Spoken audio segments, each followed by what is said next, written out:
So, hello guys! Welcome to my channel. Kung gusto niyo po guys, mag-screencast po guys, madaling-madali lang po guys. Ayan, punta lang po tayo sa ating live section po guys. Tapos pindutin po natin to.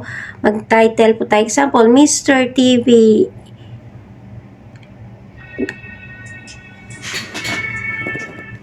Mr. TV in the garden. In the garden. Tapos, andito po yun guys, yung ating screencast po guys. Bubuksan po natin yan guys. Andito po siya guys, kasama po guys, no? Pag naglalagay tayo ng title, nandyan yung screencast. Tapos, kung monetize channel ka po guys, punta ka sa advanced settings para mabuksan mo yung iyong dollars po guys. Pagkatapos, next ka na po guys. Ayan. Pag nag-next ka po guys, nandyan na po yung ating mga audience po guys. Yung yes, it's made for kids or no, it's not made for kids. Ang pipindutin po natin is no, it's not made for kids. And then, in-next po natin siya guys.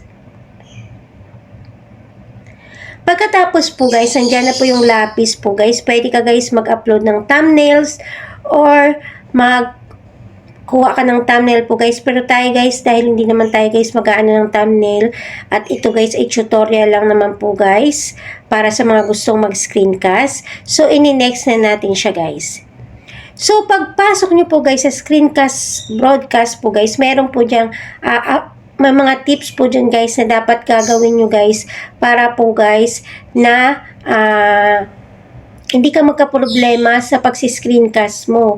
Dapat po guys, lahat ng mga pwedeng makita po guys sa screen mo guys, dapat naka-off talaga guys ang notification mo guys. Kasi lahat po guys ay makikita talaga yan guys. Tapos pindutin na natin guys yung got it po guys. So start recording. Ayan. So ayun na guys, nandiyan na tayo guys. Got it. Ayan, start na po guys yung ating nakikita niyo yan guys, yung go live.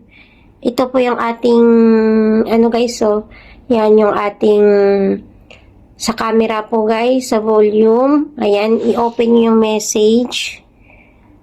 Ayan guys, hindi pa yan siya guys naka-go live guys. Hindi mo pa siya i-go live hanggat hindi mo pa guys naayos po guys yung iyong. Ayan, i-off natin guys. Kung gusto mo guys i-off guys yung camera, pwede. Ayan. So, kung gusto mo na po siya guys, hanapin mo guys sa photos po guys. Ayan, photos. Hanapin mo guys yung video mo. Example, yan na po yung video na napili ko guys. Huwag mo na siya guys galaw-galawin guys. Yan. Hindi mo na siya gagalawin guys. Kaya once na gumalaw ka dyan guys, ayan, pindutin mo lang to guys lagi yung bilog. Itong bilog. Yan, pag pindot mo yan ng bilog guys, yan. Pindutin mo. Ayan siya guys. Ay, nakaano pala. Sorry. Ayan na yung video guys. So, pindutin mo dito sa gilid guys. Kailangan nakaloop ang inyong video. Ayan. Kailangan nakaloop siya guys. At ayan, nakaloop siya guys. Hindi mo na yan siya gagalawin guys ha. Ito lang guys yung galaw mo guys. Kung gusto mo siya guys, i-go live na guys. Pindutin mo lang po yan siya guys. At mag-go live na po yan siya guys. No? Kailangan nakaloop yung video natin. Nakita nyo naman guys. Ito lang guys, lagi yung pipindutin natin yung bilog. Para lalabas guys. No? Pindutin lang natin yung screen natin. Makikita na yan guys yung tatlong dots sa taas. Yan po yung makikita mo dyan guys, yung loop guys. I-loop mo yung video mo. Tapos, click natin lagi guys, no? Hawakan natin yung screen natin para ganyan po siya guys, no? Malinis po yung screen guys. Yan. Tapos, pwede ka na po guys mag-go live po guys. Yan. Pwede mo na pong pindutin yung go live po guys. Tapos kung gusto mo guys mag-end, andito lang po guys sa taas yung X. Ayan. Kung gusto mo guys patayin yung mo, nandyan. Yung sa taas. Pero hindi ka na guys gagalaw-galaw kasi once na ginalaw mo guys lahat yung sa screen mo nakikita. Tapos lahat ng notification mo dapat naka-off talaga. Ang messenger mo, Ayan, tapos naka-ready na talaga yun sa ano mo yung video mo guys, para paglagay mo guys, automatic guys. Gaya niyan guys, hindi ko pa yan pinindot ang go live. Pero pag pinindot ko na yung go live guys, lahat ng mga kilos ko sa ano ko, ayan may nakikita kayo guys, may mga ganyan guys. Hawakan nyo lang yung screen nyo guys.